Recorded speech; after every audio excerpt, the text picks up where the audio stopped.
Okay, and welcome to the LinkedIn Business Report. My name is Alan Fine, and I'm here with Marina. I hope I say it right again. Marina Byezhanova. Is that I mean, great? Okay, awesome. I was like, okay, how to pronounce that? And she is with a phenomenal company called Pronexia, which is a headhunting company in Montreal, Canada. And here we are. Welcome and good morning. How are you doing, Marina? thank you so much for having me, Alan. I'm very excited about this chat. Yes, so am I. So, I was on the website and I was looking at the video of that gentleman you have from Big Brother Canada, which is pretty funny and pretty cool. And yeah, pull up your big boy pants and get a job.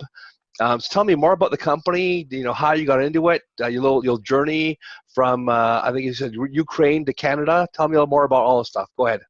Yeah, so I was born and raised in Ukraine. I came to Canada right after high school at the age of 16. I went to university, I studied marketing. When I graduated, I realized, and now I also know that as a recruiter, that when your last name is Byezhanova and you were born and raised somewhere else, getting a job in marketing is unlikely. So for Yeah. me, it was unlikely. I didn't get it. I ended up starting my career in sales, and I fell into recruitment by pure chance, not even knowing that it existed as a profession. Right. Fell completely in love with it. Worked at a big recruitment firm, one of Canada's largest national firms, for 5 years. Right. Pregnant, and during my mat leave, got convinced by a former colleague to go on our own and start a business, which happened to be recruitment. And so here we are 7 years later. We're now 10 employees, where the company has grown, and with five kids between my business partner and myself, we're continuing to scale both personally and professionally. There you go. Yeah, kids are definitely. I think they're an asset to us. They keep us young. So, having kids is a great thing to have. So, to tell me, more about Pronexia, and so many people are using headhunters nowadays. Why is your company different? How do you do things differently? I love that question. A couple of ways. And one of the things that we don't do is we don't specialize in any specific industry or field, which a lot of people are telling us that we're at a disadvantage. But we've heard it for 7 years, and we continue to grow. We broke $1 million in revenue in year 3. So even though that disadvantage was there, it was not for us. So what makes us unique is a couple of things. First, we work with founder-run businesses, so small and medium-sized companies. That's number one. Yep. Number two is we grow by elimination, is how we like to call it internally, meaning that we're very selective with the clients that we partner up with. We actually do say no to business, which is very rare in our industry. And we do also fire clients that don't align with our values. So we Right. really are very focused on quality, which again in our industry is fairly rare. Right. And another point of differentiation for us, which is, it was actually our core value from, we did it the very, kind of the right way, but a bit of the cheesy way as well. When we were starting the business, we sat down and we wrote out the vision, the mission, the values, and it was tremendous to us. And I recommend to anybody who's starting a business to do that, because our values were real, and they're real to this day. And one of them is wow candidate experience. So not client, candidate. And it's very important for us to only work with companies that also prioritize candidate experience. Right. So another huge area of differentiation of ours, which kind of came out of being so focused on candidate experience, is looking at company culture, looking at employer branding of our clients. We started doing audits, we started consulting on both of those, Right. but we also visit every single company before we take them on as a client to really make sure that we're aligned. So to us, that's been a huge point of differentiation. Right. And so, and that's a very interesting point you make, as far as, company culture and making sure that the company that you're working with aligns with your culture in particular. So many, unfortunately, as so many companies out there are not very, professional, or don't treat their employees very well.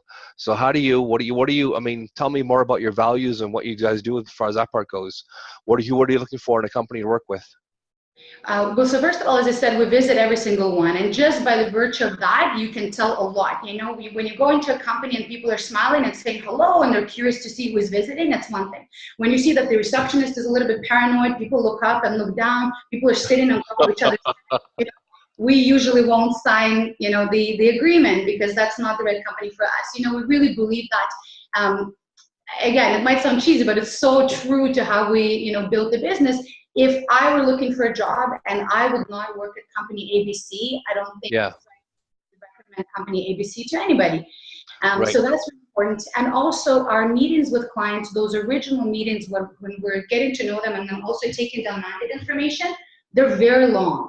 So, you know, we have a lot of people in the business saying, oh, companies don't have time, hiring managers don't have time to meet with recruiters. I don't know, they have time. So we meet Yes. for a good hour to 2 hours. We ask them a million questions about every pillar of your company culture to Right. really know what's behind the scenes. Yeah. And I'm sure that's probably not only to make sure that you get the right candidates, but once again, as you said beforehand, to make sure they align with your values as a, you know, a good company to work for, good to their employees, professional. You know, we hear such horror stories out there about the way people are treated nowadays. So that's great to hear that you're different that way. Can you tell me more about, you know, obviously this is the LinkedIn Business Report, and we're on LinkedIn. That's how I found you, and you found me. Tell me more about your experience on LinkedIn as far as helping you with your recruiting efforts and finding candidates and finding companies. What are you doing with that on LinkedIn? When I discovered LinkedIn, oh, I can't remember the exact year, but I remember when I first discovered LinkedIn, I ran to my manager's boss and I said, I discovered a thing that's going to change it all for us, because at the time we were doing old school sourcing when we were headhunting, picking up the phone and, you know, calling people and trying to kind of find out who was who at which company. So I told my boss, and she said she was not very tech savvy. So she said, you know what, we're going to call a big meeting and you're going to tell our office in New York about it. And if the office in New Right. York feels that LinkedIn is cool, then it's cool. I got on the Yeah. call and I was told that it would never pick up and that LinkedIn would never. So from that, Microsoft will never be big. Apple will never make it, and you should not go on LinkedIn. and By I the way, felt so embarrassed. And I remember my face was red and it was this what year big, was that? What year was that? Just curious. this was more than 10 years ago. Oh wow! So when LinkedIn first started. Yeah, so maybe 10. And then, of course, we've heard as recruiters that LinkedIn was going to kill recruitment. There was going to be no more recruitment. And it's the opposite, right? Because it's just a tool that allows us to connect with people so much easier. So, I mean, one thing that's a no-brainer is help find job seekers and find candidates better and connect with them. But I think where LinkedIn has been a lot more instrumental to me is building my own personal and professional brand. I think that's where LinkedIn is huge. I think that's where a lot of people are still missing the point. It's not just about reaching out to people and bombarding people with what you want or what you need. It's the content and just putting out content. I've started putting out videos. I've started putting out animations. I've started just talking to people and just sharing my experience, and seeing just tremendous results from that. Just potential job seekers reaching out, clients, prospective clients, existing clients.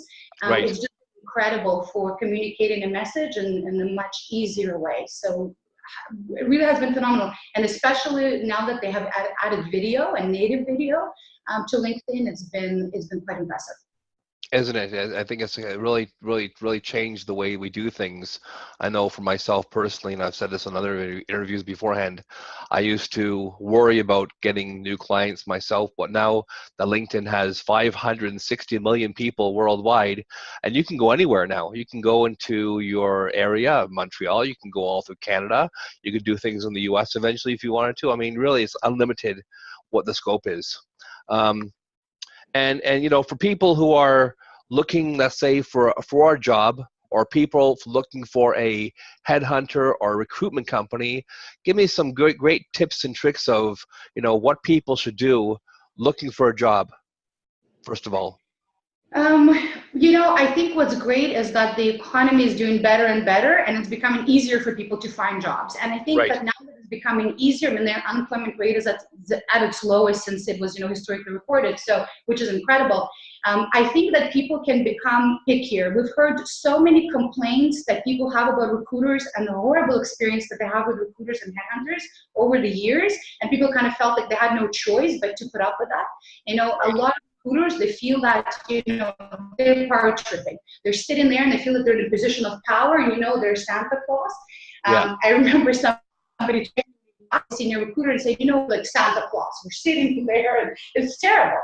And so I think now people can be more selective and more discriminate, and I think they can choose what recruiters to allow the privilege to represent them, and what Yes. recruiters, to say we're not aligned. Right.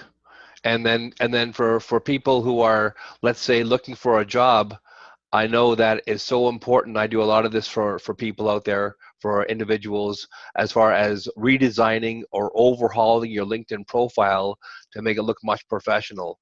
How important is it for you when you go onto someone's LinkedIn profile, let's say, and you're looking for a candidate for a certain job, and you might use LinkedIn to find that candidate? How important, or what's your decision-making process as far as someone's LinkedIn profile? Does it really make a big difference on how professional the profile is for you? Huge. So pictures are huge. First of all, if somebody does not have a picture, especially if it is a more mature candidate, it communicates that somebody might be a little bit old school. That's number one. Number two, well, of course, there has to be some meat to the profile and some keywords so that the profile can be found. But then another thing that I look at when I'm stalking a profile as headhunters or professional stalkers is I look at activity that the person engages in. So if the person's posting, writing articles, video, or liking other people's things and commenting, that to me gives huge leverage. It gives me something to talk to them about when I'm opening the conversation, and also shows me that it's a person that's engaged. So I would recommend picture, some meat, at least a couple of recommendations. I mean, it doesn't have to be too many. Nobody looks at them that much. And then just engage, just activity, and just engaging with other people. It is a social platform. It's not just a platform that you use in a utilitarian fashion. The point is really connecting with people. Cool. Well, I want to thank you so much for being here today. I'm going to put your website right below you in the video afterwards. Tell us your website address. Spell it for us. So www.pronexia, PRONEXIA.com. Perfect. Well, thank you very much today for coming, and I sure appreciate it. You have a great day in Montreal, and I'll talk to you very soon. Thank you. Thank you so much for having me, Alan. I appreciate it. Bye-bye.